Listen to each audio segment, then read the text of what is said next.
Corona মহামারীর সময় বন্ধ হয়ে গিয়েছিল প্রগতি স্কুল সংলগ্ন কৃষ্ণনগর ক্লাব স্বাস্থ্যকেন্দ্রটি। এরপর ক্লাবের নতুন কমিটি গঠিত হওয়ার পর পুনরায় আজ অর্থাৎ রবিবার থেকে এই স্বাস্থ্যকেন্দ্রটি চালু হলো। আজকের এই অনুষ্ঠানে উপস্থিত ছিলেন কেন্দ্রীয় প্রতিমন্ত্রী প্রতিমা ভৌমিক, কর্পোরেটর অভিষেক দত্ত, ভাস্বতী দেববর্মা, ডক্টর প্রদীপ ভৌমিক সহ এলাকার জনগণ। এখন থেকে প্রতি রবিবার রোগীরা কৃষ্ণনগর ক্লাবে চিকিৎসা পরিষেবা নিতে পারবে বিশেষজ্ঞ চিকিৎসকদের দ্বারা। পাশাপাশি বিনামূল্যে ওষুধও প্রদান করা হবে তাদের। বিশেষজ্ঞ ডাক্তারদের মধ্যে প্রদীপ ভৌমিক নিজেও উপস্থিত থাকবেন রোগী দেখার কাজে। আজকের এই স্বাস্থ্য শিবিরে পুনরায় নতুন করে উদ্বোধন অনুষ্ঠানে যোগ দিয়ে কেন্দ্রীয় প্রতিমন্ত্রী প্রতিমা ভৌমিক, কর্পোরেটর অভিষেক দত্তের অনুরোধে প্রগতি স্কুলে একটি জিম সেন্টার গড়ে দেওয়ার ঘোষণা দিলেন। কৃষ্ণনগর ক্লাব আমরা জানি অনেক পুরনো, প্রাচীন এবং সামাজিক কাজের সঙ্গে যুক্ত রয়েছেন।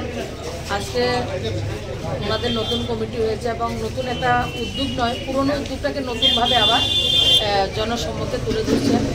যখন কোভিড ছিল তখন তাদের যে হেলথ ক্যাম্প প্রত্যেক মাসে 4টা রবিবার, প্রত্যেক রবিবারে হেলথ ক্যাম্প হতো আমাদের দুস্থদের জন্য, সাধারণ লোকদের জন্য।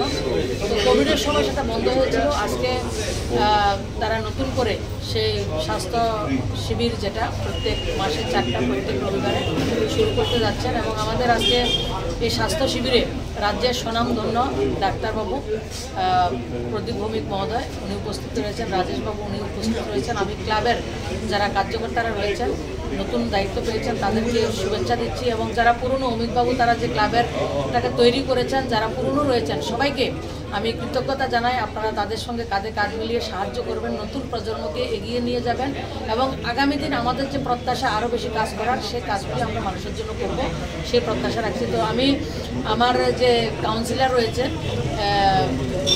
সন্টি, আমি তো সন্টি নামে জানি, অভিষেক, ও একটা কথা বলেছিল এই জায়গাতে একটা যাত্রী শেড এবং একটা প্রগতি স্কুলের সামনে যারা খুব বেশি প্র্যাকটিস করেন, মর্নিং ওয়াক করেন সবাই, তো একটা জিম দেওয়ার জন্য। তো আমার অ্যাম্বুলেন্ট ফান্ড থেকে আমি একটা জিম করে দিই, মাসখানেকের মধ্যে জিমটা হবে।